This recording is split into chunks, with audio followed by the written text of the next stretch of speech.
My name's Andrea Nelson. I'm from Markham, Ontario. I think I first got into skydiving because my dad went when he was 40 for a friend's birthday. And I remember seeing people in the sky making these formations, and I was like, I want to be one of them. The day of my accident, I was filming people who were jumping for the first time.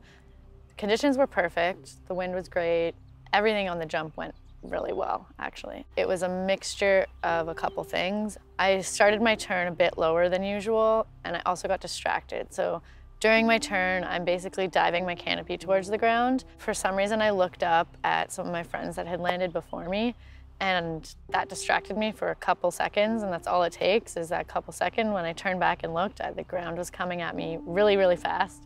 Too fast. I didn't have time to correct it, or I didn't act in time to correct it. I knew right away when I hit the ground that I was paralyzed because everything went numb. I couldn't feel my legs. And right away, my friends were there, holding my hand. Someone called EMS. I was conscious during everything, but I just remember saying, like, I can't, because I just couldn't handle the pain. I asked my friend to knock me out. And I know he told me after, once I was fine in the hospital, that he had nightmares from that. That's just the image he pictured was me just asking him to punch me in the face because I didn't want to be conscious anymore for the pain. So they had to cut all my clothes off of me, everything. For some reason, the nurse says, you're always wearing your favorite outfit that day. So I was like, no, please, my favorite everything. When they were getting ready for me to take me down there, the nurse came in and said, okay, we're gonna start getting you ready to transfer you down to Sunnybrook. I guess people are usually wearing gowns. She took down the blanket. I had 3 of my really close guy friends in the room. I was naked underneath, so she took down the blanket and right away put it back up and was like, oh my God, I'm so sorry. And I just went, spring break. And that's when my friends were like, okay, you're gonna be fine. There was actually an overwhelming amount of people. The skydiving community is really great for that. It's like a small community, family. And I had so many people visiting the day after surgery and the day after that. And I actually had to ask people to stop visiting because I was a bit overwhelmed. I felt like I was hosting people. People are coming to visit you, but somebody still feels like you're hosting because you have to be like, yeah, I'm fine, I'm great. Sort of and I was doing well, but you sort of have to make other people feel okay about what's happening. I feel like sometimes they need reassurance more than you do, perhaps.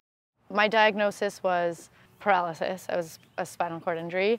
I was in the hospital for 10 days, and then I was taken to Lyndhurst rehab centers, learning how to use a wheelchair, learning how to go to the bathroom, dress myself, really basic things that I no longer knew how to do with my legs not working. So I brought my book. So Walk It Off is a neuro recovery center in Newmarket. They have definitely changed my life. I'm so happy I went there. They're just incredible. Even though nothing was moving and I had very little movement in my legs, there was basically just one muscle, my adductors, so I could knock my knees together, but that's the only movement you could see. They just work with you and try and recover anything they can. Every physio session starts with something called NSATs, neurological stimulation activation technique. Most people with spinal cord injuries have a lack of feeling, so they just try and get you to feel a vibration through the muscle so that you're telling your brain, okay, this is the muscle I need to move in order to bring my knee to my chest. So it's stimulating it to hopefully activate the muscles there. Muscle atrophy happens super fast. I think they say within 48 hours. So my muscles have really lost basically all of their weight.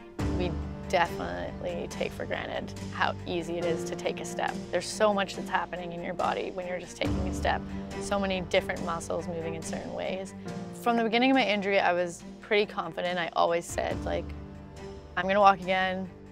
I wasn't positive because doctors aren't even positive, but I guess that's just my personality and attitude. I was like, no, I'm gonna walk again. I'm pretty sure I got this, it's fine. Even in physio, when anyone would say, if you ever walk again, I was like, no, when I'm gonna walk again. And I always just made them change that because I feel like it's important to just stay positive and keep that hope there. Because if you don't try and you give up, then you'll never know. but it was definitely really hard. Around like 4 months after, you still can't really move your legs very much, and I've been doing exercises all the time. It can be really discouraging. It's really hard to keep going at that point. And there definitely came a time where I told people, like, listen, I'm probably gonna be in a wheelchair for the rest of my life. I know I had been saying really positive things, but I had to kind of break it to friends, like, no, there's a really good chance this is my life now. And I think I was simultaneously trying really hard to walk again and doing physio all the time, but mentally I was preparing for what my new life might look like. So it was really hard to balance those two things of not giving up, but also accepting that no matter how hard I try, there's some things that just are not possible. Even though I think the human body is amazing and that a lot of things are possible, spinal cord injuries are really hard, and there are some people who try and keep doing physio and don't gain as much as I have already. So you never know, but it's worth a try. It's so weird to try and talk to your brain in a way that used to be automatic. So it's like lifting your hand in the air. Like, everyone could probably lift their hand in the air right now, but if you had to sit there and think about what muscles to flex in order to lift your hand in the air, you can't do it, right? It's so automatic. So trying to switch that and learn what muscles to flex to make certain things happen is really mentally draining. I'm learning to use my legs again and walk, and when you're a baby, you learn to crawl first before you learn to stand up, before you learn to walk. And that's exactly how it's working in my case. Crawling was super important in order to gain strength in my hip flexors without gravity, and basically get your body just moving. Getting that movement pattern in and that gait pattern of crawling really did help with walking later on. In rehab, I first tried these long leg braces that are called KAFOs, and they basically lock your legs completely straight. So even though at that point I had no movement in my legs and I was paralyzed, with a walker I was able to stand up and sort of shuffle and swing myself forward. Felt so trapped in my chair. I just wanted to get up and move around. So even if it was this awkward Forrest Gump looking thing and I had to shuffle myself around, I loved it. Once I got my own braces and walker, I could do it at home, so I made it my goal to walk an hour every day in the braces. It's really not that hard. If I can do it, everyone else can do it. So there's no reason that fully functioning people should not be exercising every day. It's healthy, feels good, and if you ever get paralyzed, it'll probably help if you're active. And it happened one day. We were working on glutes for about an hour, and then I went to stand up with my physiotherapist, so assisted, and then I felt muscles in my butt twitching, and I looked in the mirror and I was like, I think something's happening. And she was like, wait, are you doing that? Is it twitching? Are you controlling it? And that really happened all of a sudden. It just clicked with my brain and I could move that muscle again. And that was a crazy experience, especially because there's not a lot of feeling down there. So now when a muscle twitches, you don't really feel it because there's so many things happening. But when you can't feel anything below your waist, all of a sudden when a muscle turns on, it's almost like a shock. I feel like being surrounded by such an amazing and supportive family and friends has shaped who I am. So I'd like to say that, yes, I'm a, get out there and get it done person and always try, but I wouldn't be that person if I didn't have them in the first place. So I definitely think it would be a much harder journey without all that support. It's hard for people to be supportive in the right ways because everything's new to me and to them, and people try their best to be supportive, but there's definitely things that rub me the wrong way. For example, when people are like, at least you're not a quadriplegic, I'm like, that really doesn't help. Like, each struggle is its own, and if you have an accident and are paralyzed, like, you're not like, at least I have my arms. Like, it doesn't help the situation at hand. You still feel really shitty in it. And I think comments like that were hard to take. But I just tried to be like, you know what, people are just trying to help. They don't know the right things to say. And I do strongly believe in positive thoughts, but there came a point in rehab where I was constantly getting told, like, oh, if anyone can do it, you can. And, like, as long as you think positive, you can achieve positive results. And I do believe like those are really good messages, and positive thought definitely does help and has helped. But sometimes it made me think like, so if this doesn't happen, is it my fault? Because everyone's telling me that I should be able to do it and that positive thought will make it happen. So if it doesn't happen, I just felt like I was at fault.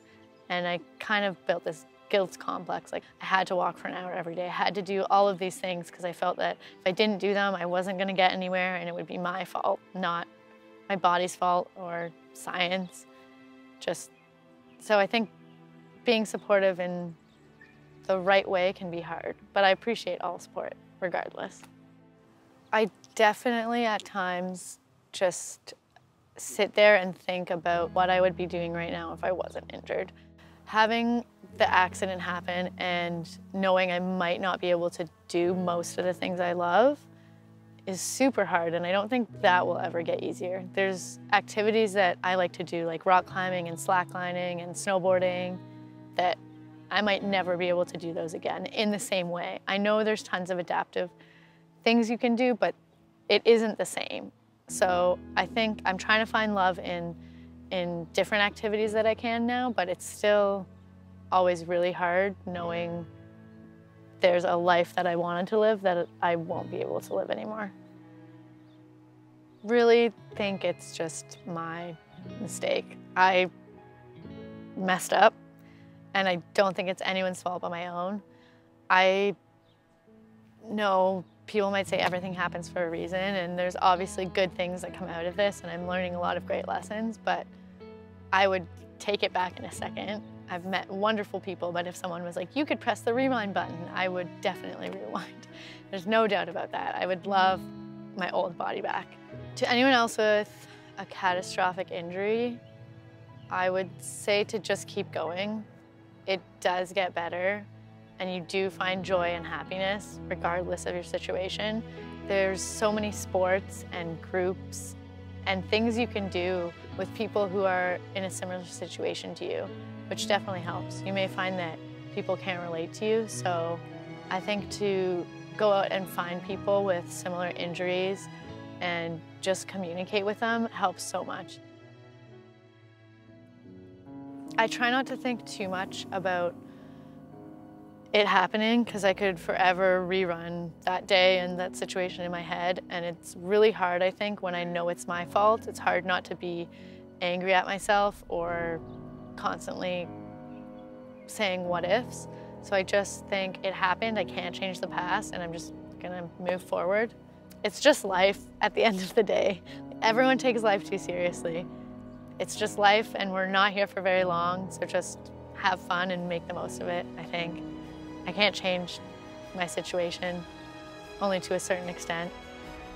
When I had my injury, I was so glad that I did all those things I wasn't sure about. You know, taking time off work to go travel for long periods of time, doing different sports, doing different activities that I maybe wasn't sure I wanted to do.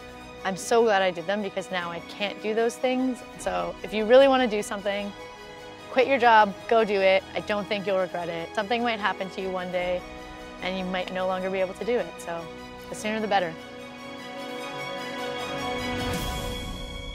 No regrets.